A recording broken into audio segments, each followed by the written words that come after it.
political storm over US aid funding controversy, global leaders are putting the spotlight on the ecosystem and the deep state, which wants to destabilize democratically elected governments.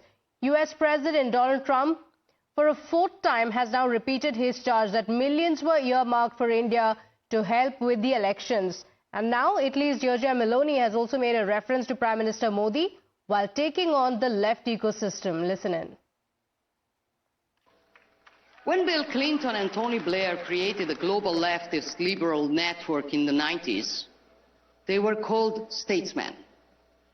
Today, when Trump, Meloni, Milei or maybe Modi talk, they are called a threat to democracy. This is the left's double standard. But we're used to it. We are used to it. And the good news is people no longer believe in their lies. Despite all the mud they throw at us, citizens keep voting for us.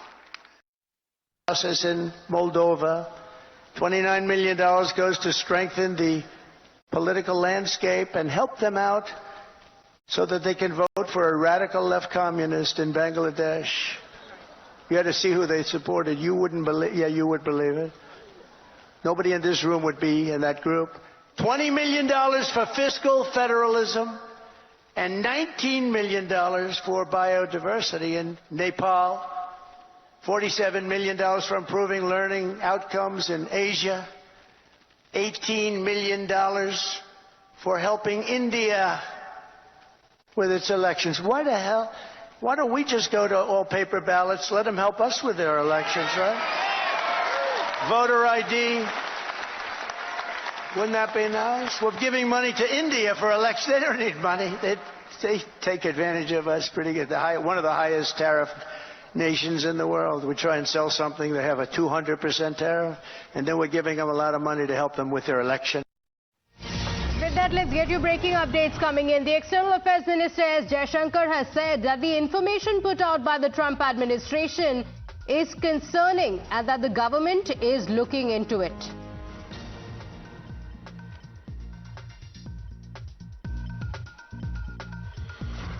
I think some information has been put out there by the Trump administration people. Obviously that is concerning. It would suggest that, there are activities which has a certain objective out here to push a narrative or a viewpoint. I think as a government we are looking into it because such organizations have an obligation to report. And my sense is, the facts will come out. Now, I read saying, so-and-so dealt with USAID or so-and-so. Look, it's not a question of did you deal with USAID or not. USAID was allowed, has been here historically. But USAID was allowed here in good faith, to do good faith activities. Now, suggestions are being made out of America that there are activities which are in bad faith. So, it surely warrants a look. And if there is something to it, I think the country should know who are the people involved in the bad faith activities.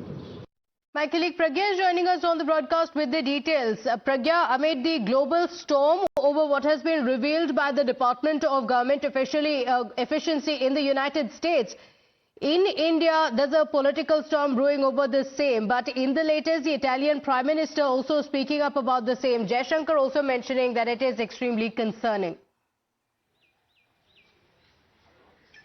Well, you're absolutely right, and this looks like the change of global order. It is triggering all of this, and this is no longer just speculation or the allegations. This has been reiterated by none other than US President, Mr. Donald Trump, and now this sort of becomes official. And, Mr. Jaishankar is very right that this is concerning, and also India has to now investigate these. These are the charges that are coming straight from the US President, and, the allegations allegations around USAID is that they were giving funds to destabilize, and they were also giving funds to maintain the deep state assets. Now that funding had stopped in India in 2015, and it had also dropped. 2014 Modi government came to power, and from 2014 to 2015 it was just 1.5 million as against 200 something million, which was between 2004 and 2013. And apart from that, the funding for the NGOs, and allegedly those are associated with US aid and has been working allegedly against Indian interests, that increased by many thousands.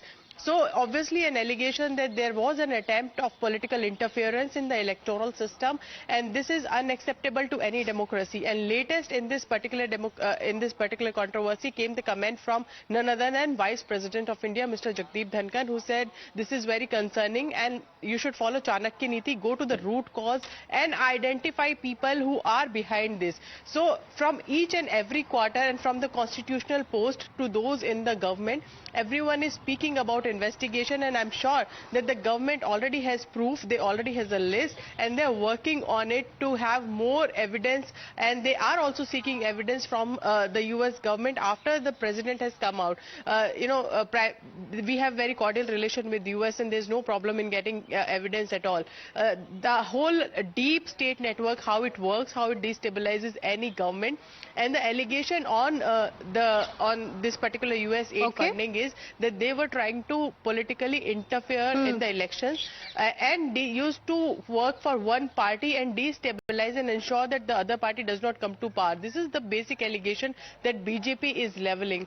Politics has already begun. Congress is saying that Mr. Modi was in power, so was 21 million given to BJP. Counter has also come from the BJP that it actually stopped, the funding actually stopped in 2015.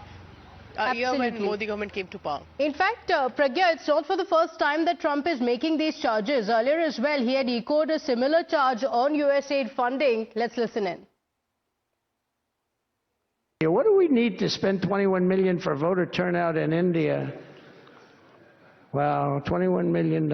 I guess they were trying to get somebody else elected. Well, we ought to tell the Indian government this is a total breakthrough. I have a lot of respect for India. I have a lot of respect for the Prime Minister. He just left, as you know, 2 days ago. But we're giving $21 million for voter turnout.